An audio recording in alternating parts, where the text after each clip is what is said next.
What is going on, everybody, and welcome back to the White Sea Deer channel. Thank you guys for joining me on another great morning. It is Friday.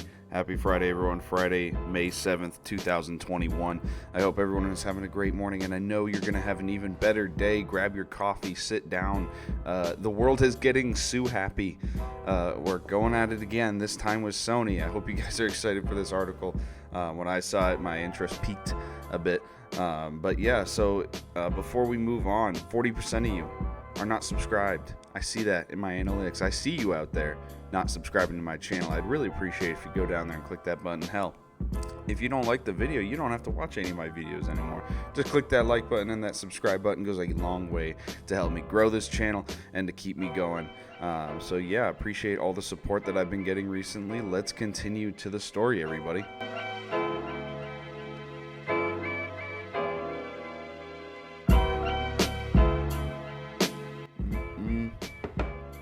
Big sip of coffee. All right, here we go.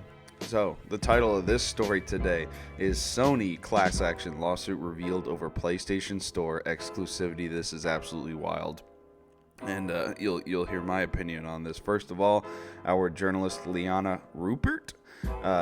Shout out to her over at Gameinformer, Liana Rupert. Let's see if I can plug her social media. Looks like you got Twitter. Go follow her on Twitter at Dirty Effin' Hippie. go follow her, Liana Rupert, over at Dirty Effin' Hippie on Twitter. She is working over at Gameinformer. So let's continue on with this article. Very interesting stuff. So, all right, starting this off, Sony is facing a class action lawsuit over PlayStation exclusivity through its digital storefront. The claims against Sony Interactive Entertainment are alleging that Sony is operating under a monopoly in the digital space regarding download codes for games through third-party retailers. Wow, okay. So this first paragraph kind of confuses me. Because they're selling game codes for PlayStation games and getting mad that it's going through the PlayStation Store when you input the code. That's ridiculous. That's like if I were to walk into a Walmart and sue Walmart for owning the Walmart. Like, this doesn't make any sense. This is, I think, a good example of the sue happiness of the United States. At least I'm assuming this is happening in the United States. It's a report by Bloomberg. Once we continue, you'll see. So I'm not sure what they're trying to do. I think this is a copycat suit from the Apple Epic whole thing, which that's insane to say Sony has a monopoly over it when you have Microsoft doing the same thing. They're two giants in that field, and then Steam. So let's recap the last month. We've had Steam get sued by Humble Bundle. We've had Apple get sued by Epic Games. And now Sony is getting sued by, I'm going to skip to the bottom here. I don't usually do this, but it's the name of the Kakuri v. Sony Entertainment. Nobody knows who that is, nor do they care. So they're just trying to get a quick buck. This is the one lawsuit that I can definitely get behind the corporation on is Sony. The other two, there may be a case here, but in Sony's case, this just seems like a copycat suit trying to make a quick buck on something that's popular. So let's continue on with the article. Hopefully we get some assurance that Sony will win this. In a new report by Bloomberg, which I will bring that up, and let me look at that because I have not seen this article yet. But I will link it down in the description below along with the one that I'm reading. Look at this. Look at this on the Bloomberg article. As a result, Sony's PlayStation Store became the only source for digital PlayStation games, the consumer said. No shit.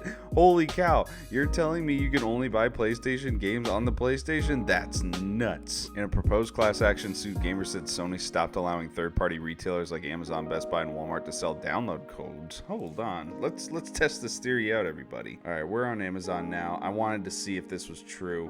We're going to type in Returnal PS5. We're going to see if we can't find ourselves a digital edition. Look at that. Already we have the gift cards for digital codes, which, I mean, that you could just say that's a game, but let's see. Here's Resident Evil Village Deluxe Edition on Amazon for $70 for the PlayStation 5. So let me see here if we can get a digital download off of this, or is this just a physical copy? Let's type in something more specific. Returnal PS5 digital code. I want to see if it gives out a digital. Maybe that's right. I could have swore that you could buy digital codes on PlayStation or on Amazon for a PlayStation. You can see here this is for Cyberpunk 2077, but Xbox version does have a digital code. So it seems that the lawsuit is right in that PlayStation doesn't sell its digital codes through third-party retailers. But who cares? That's their games, their prerogative. They can sell wherever they want. So I think the argument is silly. And then the fact, let's go back like before. You can buy these PlayStation Store gift card digital codes.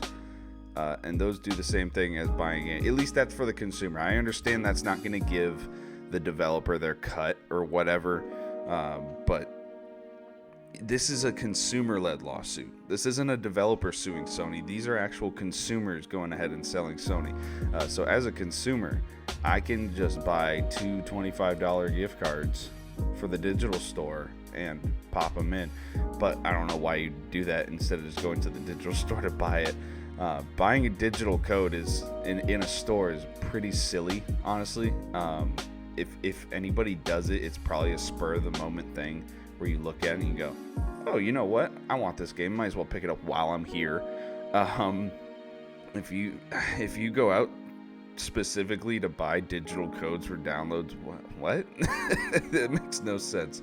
So I have no clue where this lawsuit is going, on why they're doing it, especially from a consumer standpoint, when you could just do this. You could just buy the store gift cards if you really wanted to get a digital code. It makes absolutely no sense. But continuing on, this lawsuit seems absolutely bonkers.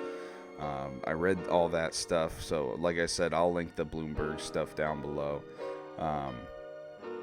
But continuing on, according to the proposed class action lawsuit, quote, Sony's monopoly allows it to charge super competitive prices for digital PlayStation games, which are significantly higher than their physical counterparts sold in a real market, and significantly higher than they would be in competitive retail market for digital games, end quote. So are they saying that they're more expensive digital downloads than they are physical games? That's obviously something I can't verify right now. For you PlayStation players, is that true? Is there like a fee associated with your digital downloads? Because as far as I know, there's not. It's the same exact price. So another point that I don't quite understand. Super competitive prices for digital PlayStation games, which are significantly higher than their physical counterparts. Not just higher, but significantly higher. I don't know about that. Let's continue on. Like I said, I don't have a PlayStation 5 yet, so for all of you guys out there who are using PlayStation, please leave me some info below. What is going on here? Are your prices bigger for digital downloads? I don't know. That seems kind of silly to me. I don't know. I feel like that'd be bigger news. It wouldn't really make any sense. Continuing on. The lawsuit goes on to claim, according to Bloomberg, that there's up to a 175% increase for downloadable digital games over their physical counterparts. What? You're telling me that the price is more than double, almost triple, what a physical counterpart would be? I don't think so. I doubt that. So continue on. It's important to remember that at this time, this is a class action lawsuit. What does that mean? It means that it's very possible that it doesn't move past its current state. Many class action lawsuits don't see a successful intended resolution. At this time, Sony's response will dictate what happens next. The monopoly accusation is occurring concurrently with the Epic Games v. Apple lawsuit, where Epic is also claiming Apple is working under a monopoly, violating antitrust laws that protect consumers from predatory monetary practices. You can learn more about that here. Let me open this tab real quick. Oh, that's the Apple Epic Games. We already covered that extensively. So yeah, that is the article.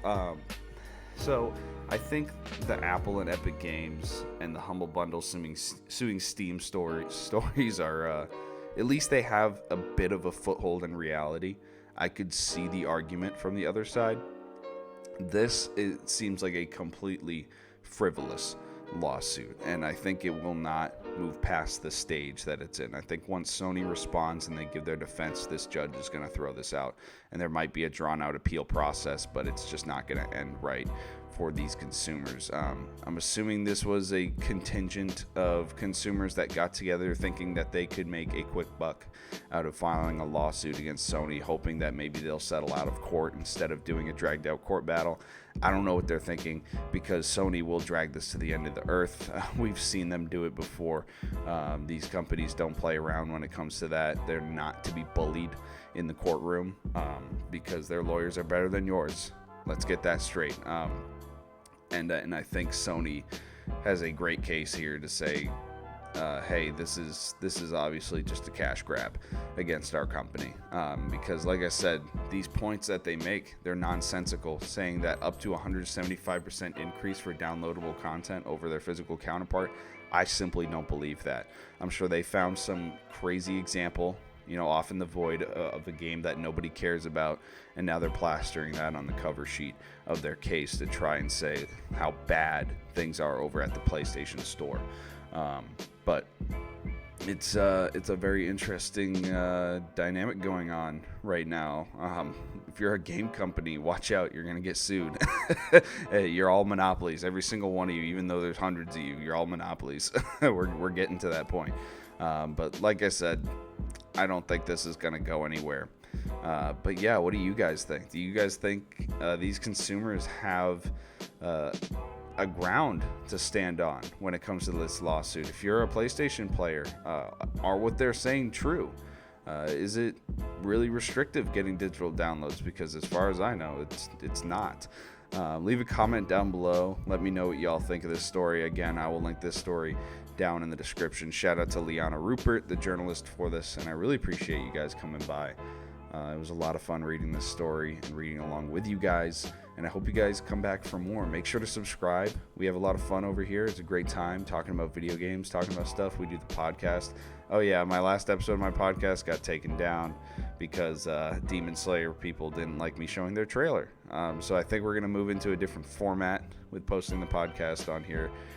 Probably not going to be those nice trailer backgrounds looping that keep people engaged, because even though I know it's fair use, I don't feel like dealing with copyright strikes. It's not fun. So we're probably going to move into a different format, but I'll still make sure to post it on the channel. But anyways, enough of that. Thank you guys for joining me. I really appreciate all the support. Make sure to like and subscribe. Love y'all. Take it easy now.